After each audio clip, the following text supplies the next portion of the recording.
and gold laners, pero wala namang totally nag-engage. Just speaking of objectives, ate shots. No, go. Oh, ay hindi, nakuha pala dito.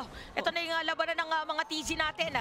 Pero napaganda penalty zone para kay Flam TZ. Ginamit na din doon. Yung kanyang Tempest of Blades. Heavy Spray nagamit na rin para makakatakas si Carl TZ, pero hindi na dahil first blood ay galing sa kapitan ng Falcons, AP Brent. Palayo naman niya, pero malayo masyado yung kinailangang ikutin doon. Oo. Malayo pa siya doon sa... Kung pwede ka sanang hindi mag-U-turn, pero ano kailangan mo mag-U-turn doon sa kanyang dinaanan. Yun yung mga na-experience mo na ba yung bumabiyahe ka, nakakala mo dati may U-turn doon pero nagbago na pala. Parang ganun yata yung nangyari sa kanila. Late yung pagpapatayo nung signage.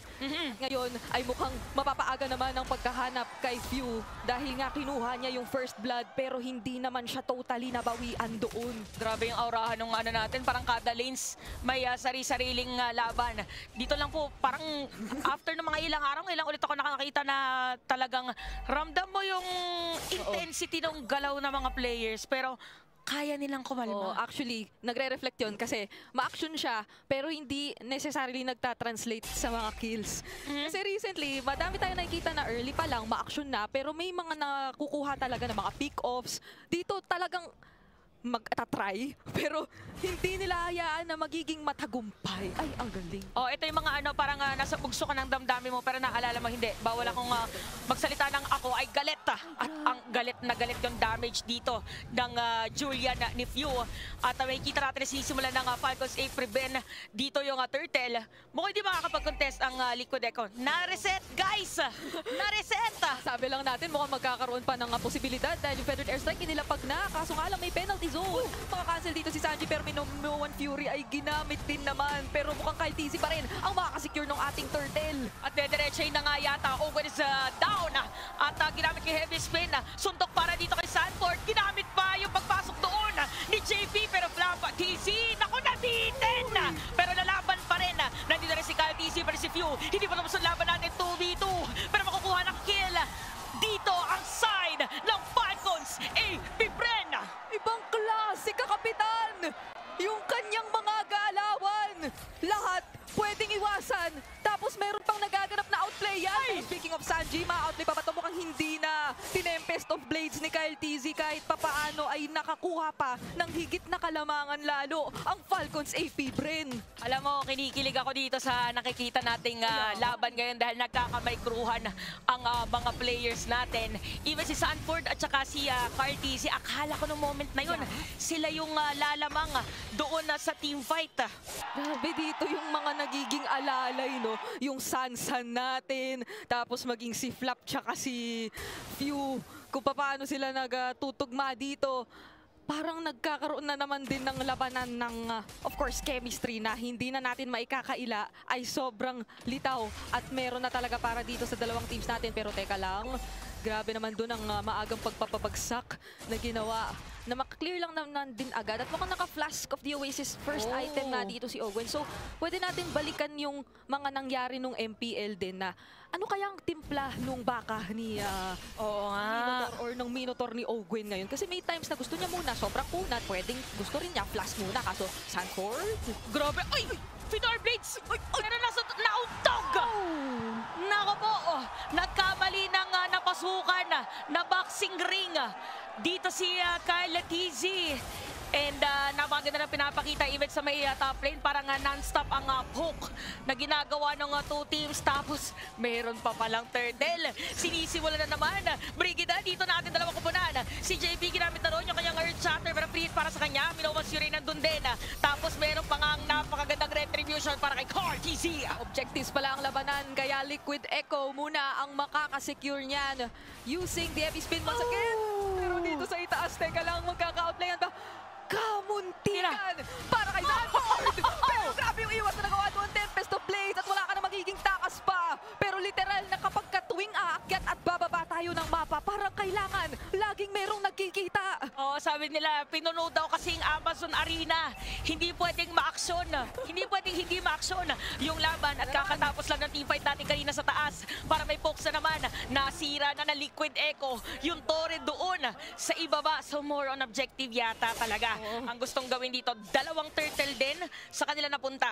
Nakukumbinsi na ako sa sinabi talaga ni Ate Chantel na yun ang magiging pakay ng Team Liquid. At kung babalikan natin ang ating STC replay, literal, kahit saan ka talagang sulok magpunta dito sa Land of Dawn, meron kang mga asahang aksyon. Pero kung babasihin natin yung gold na nakita natin, meron palang significant na kalamangan na hinahawakan din si Kyle TZ compared kay Card. Kahit na objectives yung kinukuha kanina pa ng dahil ba ito para mabilis Oy, wait lang. Sea of You ay ginamit na nga yung kanyang ultimate doon para lang makatakas. And here comes Kyle TZ, but more on pokes lang. Sabi niya, you don't do this to our captain. You don't do this to our Julian. Ito yung Julian na actually ay talagang dinaan sa gulat yung karamihan sa mga nagiging outplays or yung mga early skirmishes natin for this game. And I feel na isa rin siya sa mga pinaka nangunguna sa damage na nagiging puhunan ng Falcons AP Brand. Kasi kung titignan mo si Super Marco, tahimik lang talaga siya ngayon. Nagdo-double lane. Oo nga pala. I-invest lang muna sila sa kanya. Dahil kahit papaano, speaking of objectives, kung parehas tahimik yung gold laners natin, di nakakakuha rin ng advantage si Benny QT dahil nga sa tinatrabaho ng kanyang mga kasama. Oh, at saka dito, parehas palang tahimik muna yung dalawang marksman natin. Ngayon, sinabi mo, parehas na walang death, parehas din na wala pang kills. So parang nag-iipon lang muna ng talagang tamang ingredient din dito yung mga teams natin. At si JP pumasok na nga, ginamit na Earth Shatter, pero nga na napakaganda penalty zone, parang nakadlock. TC, Super Marcus down, sakto si Benny QT nakita. Habulin nga lang ni Super Marco pero napakagandang dash away para sa kanya. At hinahanap na si 4D. Makakatakas ba? Mabibigyan dito ng ruta dahil nakaready si Kyle TZ if ever nahabulin ang kakampi niya.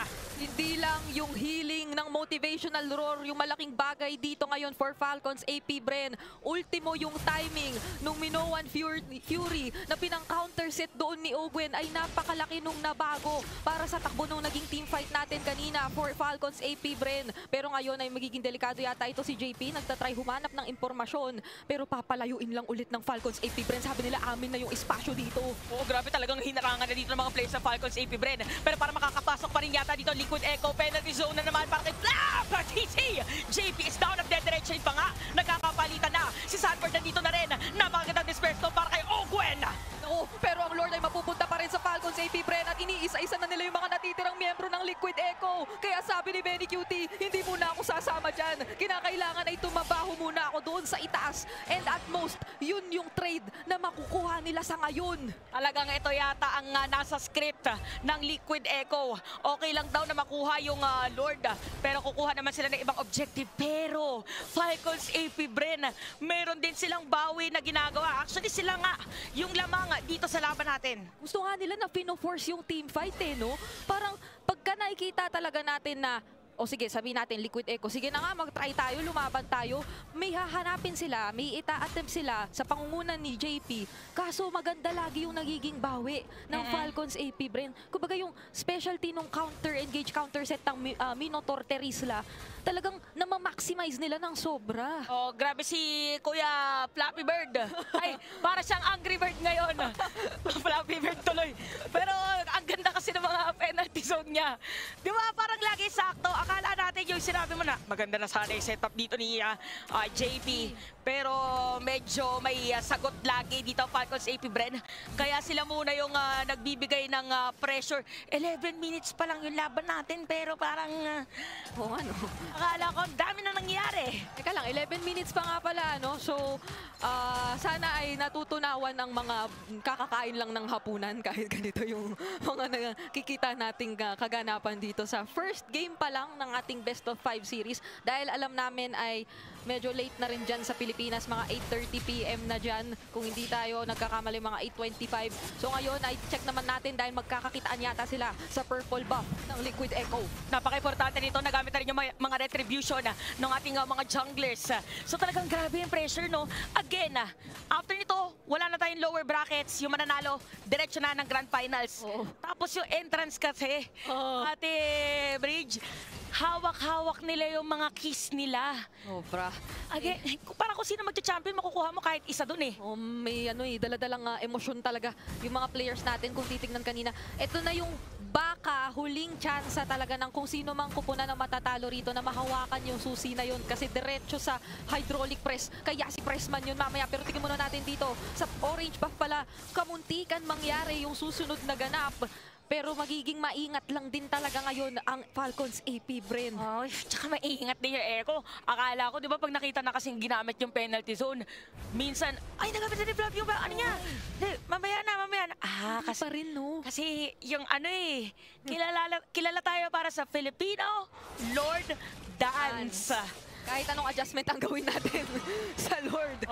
Kailangan magkikita yung ating mga teams dito para kahit na hindi man isama yung Lord sa sayawan, doon sa mga kabilang areas, kailangan meron silang mga magagawa o may engage dito sa kalaban. Pero mukhang mauuna muna Falcons AP, Bren. Pero kung akala nyo ay dito yan nagtatapos, hindi yan dyan lang nagtatapos. Kasi, matagal pa yan?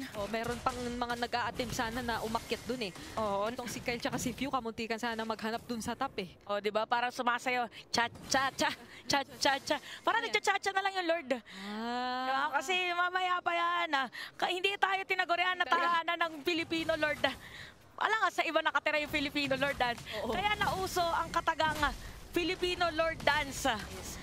Isipin nyo, kanina lang, sinasabi natin 11 minutes. 14 minutes na, pero hindi pa rin nasusundan yung mga nakikita nating casualties whatsoever. Kasi talaga nagiging maingat lang sila. Pero ito na nga, yan na yung hindi pag-iingat. Nag-engage with the penalty zone. Lumalayo na si Sanji, pero hindi makakatakas! Tabuti pa nga, si very cute target nila, pero napigilan na. Napigilan dito, pero ginamit na rin ni Owen, by the way, yung kanyang winter crown. So naging casualty lang para doon sa laban na yun is Sanji. Pero habulin pa na ng mga players dito ng Echo. Nagkakaabahan ang ating mga players. Meron conceal para kay JP. Si Pew yata makakasalubong nila. Oh my God, sakit ng damage. Pero wala pa rin mamamatay habang si Super Marco naamoy na kita. Pero napin down doon sa Tora.